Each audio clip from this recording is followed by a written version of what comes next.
ওরা মকসেদ এদিকে। ভাই কি হয়েছে কোন? তুই কালকে থেকে আমার বাসায় কাজ করবি, আর মাস শেষে তুই বেতন লয়ে যাবি। তুই এখন বেকার না? হ্যাঁ। তা তুই কাজ মাস শেষে আমার কাছ থেকে বেতন লয়ে যাবি। আমার বাসায় একটা ঘেরা আছে, তুই কাজ করবি আমার বাসায়, ঠিক আছে? কালকে সকালে আসিস। না বড় ভাই কাজ তো করবো, কিন্তু ওই পুরো মাস নাকি এই কইবেন না?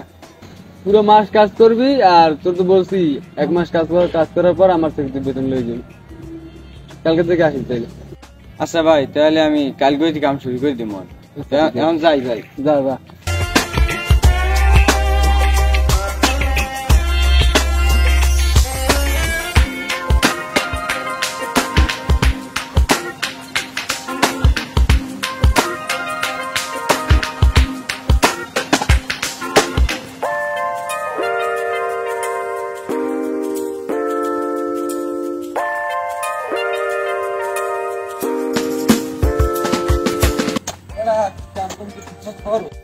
তোরা তুই কাম কি ঠিক মতো করো?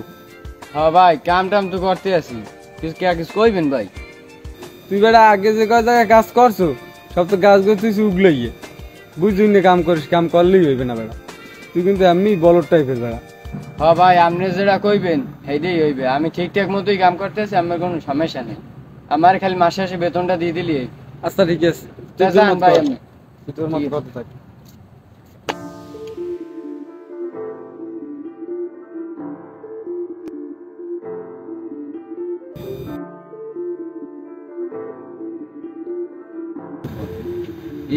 তুমি মোবাইল বেচার আছে কেউ? হ্যাঁ ভাই, এটি তো বেশ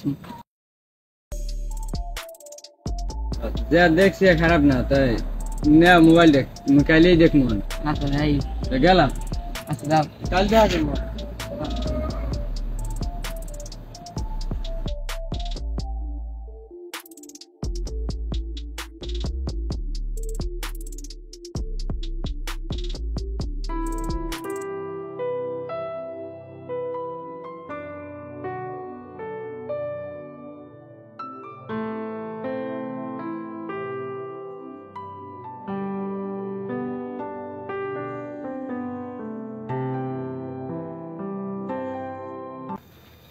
কোন ঘরে কেমন ঘর, কুমিরে ডাক দে আল্লাহ জান।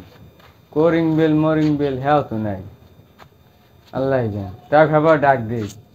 ও ভাই, ভাই আসেন বাড়ি? ও ভাই, আইতেছি দাঁড়া। ভাই মোর বেতনটা তো দেওয়ার কথা আছে। তা বেতন তোমার বেতন ধরে দেন স্যার। ভাই যে আর দিলেন হাতে তো হয় না। যে কাম করছো আমার সুপারি বাগান, এখন তুই তোমার ন্যায্য বেতন দিছি। আই ভাই, বল কেউ রাখে? ঠিক আছে আমি বল, যারা ভালো ভাই এখন তারও ব্যাপক বেশি দেন। আর না দেখে ভাই মরে দিলেন। বলদ দেখে কামে রিস্ক লওয়া লাগে না? ওই কামে মনে কর তুই সুগার গ্যাস মুগের গ্যাস উগলেই গেলাই দিচ্ছে, আমার লস হয়ে যেতে না। কত রিস্ক লই ধরে রাখিস, তুই কামটা দিছে ভালো, তুই ভালো কাম করছো, পরের বার আরো বেতন বেশি দিবি। অল্প কাঠা দিলেন ভাই, পরে আবার বেতন বেশি দিবি। তাও মান না ভাই, অল্প দিলেন। আর প্রতিবন্ধীরা খেলা পারছে। ও ভাই মোবাইলে বেচার কথা কইলেন না, মুই তো আইছি।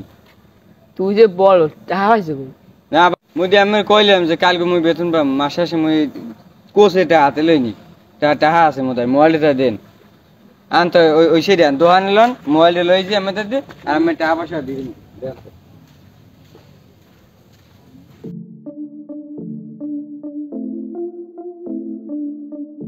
পাইছি একটা বড় 500 একটা অর্থের মোবাইল, 10,000 টাকা দিচ্ছি বড় করতে। এভাবেই বোকা মানুষগুলোকে সবসময় ঠকানো হয়, কিন্তু যারা ঠকায় তারা ভাবে তারা জিতে গেছে, কিন্তু না, তারা ঠকে যায় ভাগ্যের কাছে। আর বোকা মানুষগুলো সবসময় শান্তিতেই থাকে। কষ্ট তো থাকি আমরা যারা বোকাদেরকে ঠকিয়ে হাজার হাজার টাকা ইনকাম করি। কখনো সহজ সরল মানুষদের সাথে এভাবে করবেন না, কারণ ওরা আমাদের মুখের দিকেই চেয়ে থাকে। ওরা অধিক পরিমাণ কষ্ট করে তাদের স্বপ্নকে বাস্তবায়ন করে। ভিডিওটি ভালো লাগলে লাইক, কমেন্ট এবং শেয়ার করে দেবেন, যাতে করে আমরা পরবর্তী ভিডিওটা বানাতে প্রেরণা পাই। ধন্যবাদ।